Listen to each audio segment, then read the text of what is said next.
Hello everyone, namaste, welcome or welcome back to my channel. So if you don't know who I am, then I'm Aditi Jha and this is my YouTube channel and I make content related to pharmacy, skincare और health care. तो आज का ये जो video होने वाला है वो फार्मेसी से रिलेटेड होने वाला है, I mean फार्मेसी के रिलेटेड टॉपिक पे होने वाला है। तो इस वीडियो में मैं डिस्कस करने वाली हूँ ऐसे ऑलमोस्ट 5 ऐसे टिप्स जो हर एक फार्मेसी स्टूडेंट को फॉलो करना चाहिए। और अगर कोई स्टूडेंट फार्मेसी फील्ड में एंटर करने वाले हैं तो उन्हें पता होना चाहिए, या फिर अगर वो फार्मेसी फील्ड में है तो उन्हें डेफिनेटली फॉलो करना चाहिए। तो वीडियो को स्टार्ट करते हैं। और अगर आप इस चैनल पे न्यू हो और अगर आप मुझे नहीं जानते हो तो hi, my name is Aditi Jha and I am a third year pharmacy student and I make content related to pharmacy, skin care और हेल्थ केयर। अगर आपको मेरा कंटेंट अच्छा लगे तो प्लीज़ सब्सक्राइब करते जाना, नहीं अच्छा लगे तब तो फिर कोई बात ही नहीं है। तो वीडियो को स्टार्ट करते हैं। तो पहले अगर टिप्स की बात किया जाए तो यूज़ यूट्यूब वीडियो। ऐसा नहीं है कि हमारे टीचर्स जो बोलते हैं कि यूट्यूब से जो पढ़ाते हैं कुछ भी ऑथेंटिक नहीं होता या फिर वो अच्छे तरीके से नहीं होता है। ऐसे कॉलेज में ऐसे होते हैं टीचर जो बोलते हैं कि हाँ यूट्यूब वीडियो से मत पढ़ो, बट ऐसा है कि आपको जहाँ से समझ में आ रहा है वहीं से पढ़ो। चाहे आपको कैरवेल से समझ में आ रहा है, चाहे आपको डेप्थ ऑफ बायोलॉजी से समझ में आ रहा है, चाहे आपको सॉल्यूशन फार्मेसी से समझ में आ रहा है, या फिर कोई अगर अलग MBBS का चैनल है वहाँ से भी समझ में आ रहा है तो आप वहाँ से पढ़ो। ऐसा नहीं है कि आपको समझ में नहीं भी आ रहा है फिर भी आप बुक लेके बैठे हो। तो मेरे साथ ऐसा होता है कि अगर मैं बुक से पढ़ती हूँ तो मुझे बहुत टाइम लगता है समझने में, मगर अगर मैं कोई भी ऐसे ऑडियो सुन के पढ़ती हूँ या फिर एक वीडियो देख लेती हूँ तो मेरा कॉन्सेप्ट ज़्यादा क्लियर हो जाता है कंपैरिजन टू कि मैं एक बुक पे टॉपिक मतलब एक बुक लेके मैं टॉपिक पढ़ने बैठूँ। इससे अच्छा होता है मेरे लिए कि मैं एक छोटा सा वीडियो देख लूँ, ओवरव्यू ले लूँ कि हाँ ये टॉपिक क्या है, इसमें क्या पढ़ना है, क्या बोल रहा है, क्या समझना चाहिए हमें इस टॉपिक में। Sorry for background. तो उसके बाद ये होता है कि आपके दिमाग में कॉन्सेप्ट क्लियर हो जाता है कि हाँ इस टॉपिक में ये हो रहा है। जैसे कि कोई साइकिल है, क्रेब साइकिल, तो इसमें ये हो रहा है। तो अगर आपको ओवरव्यू पता है कि हाँ एंड में क्या हो रहा है, स्टार्टिंग में क्या हो रहा है, तो अगर आपको वो पता है फिर आप ऐसे मतलब मोटे किताब या फिर बोलते हैं स्टैंडर्ड बुक से उसके बाद पढ़ सकते हो और तब उसके बाद आपको वो ज़्यादा अच्छे तरीके से समझ में आएगा। तो आप ऐसा भी कर सकते हो। सेकेंड टिप जो हुआ मतलब मेरे तरफ से ये है सेकेंड टिप कि आप अगर आप कोई भी टॉपिक पढ़ रहे हो तो अगर आप उसका डायग्राम बना के पढ़ो तो आपको ज़्यादा अच्छा होता है। जैसे कि हमें फार्मेसी में HAP जब पढ़ाई होता है तो उसमें सारा डायग्राम हमें समझाया जाता है।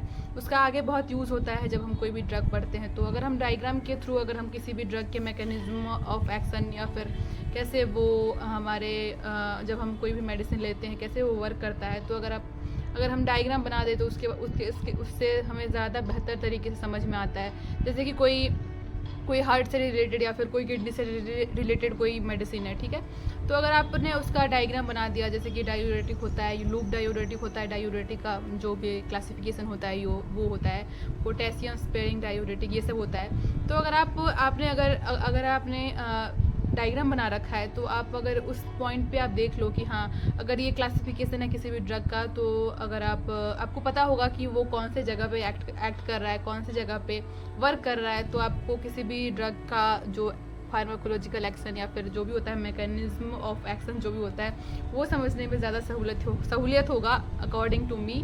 मैं यही करती हूँ कि किसी भी अगर कोई भी ड्रग है डायूरेटिक या फिर हार्ट से रिलेटेड, BP से रिलेटेड या फिर जो भी है मतलब कफ से रिलेटेड, कोल्ड से रिलेटेड कोई भी मेडिसिन है, तो पहले मैं उसका डायग्राम बनाती हूँ।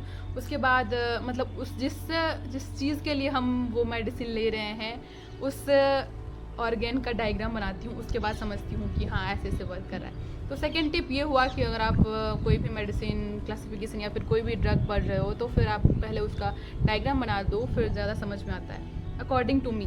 तीसरा टिप ये हुआ कि अगर आप मतलब कौन से टाइम पे और अगर आप कौन से वे में पढ़ रहे हो वो भी ज़्यादा मैटर करता है फार्मेसी कॉलेज में। कि आप मतलब ऐसा नहीं होता है कि सब कुछ हमें पढ़ के जाना होता है। ऐसा होता है कि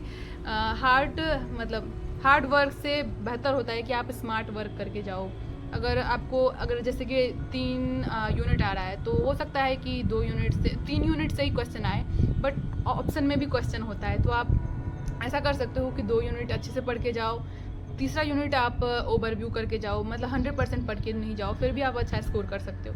तो तीसरा टॉपिक ये हुआ कि do smart work not hard work, और आप इसमें अपने प्रीवियस ईयर्स के क्वेश्चन भी आप सॉल्व कर सकते हो, क्योंकि मतलब ऐसा होता है कि प्रीवियस ईयर्स के जो भी क्वेश्चन होते हैं वो मोस्टली इंपॉर्टेंट होते हैं और उसके रिपीट होने के चांसेस बहुत ज़्यादा होते हैं। तो आप ये भी कर सकते हो कि आप अपने प्रीवियस ईयर्स के क्वेश्चन सॉल्व करके जाओ एग्ज़ाम देने के लिए।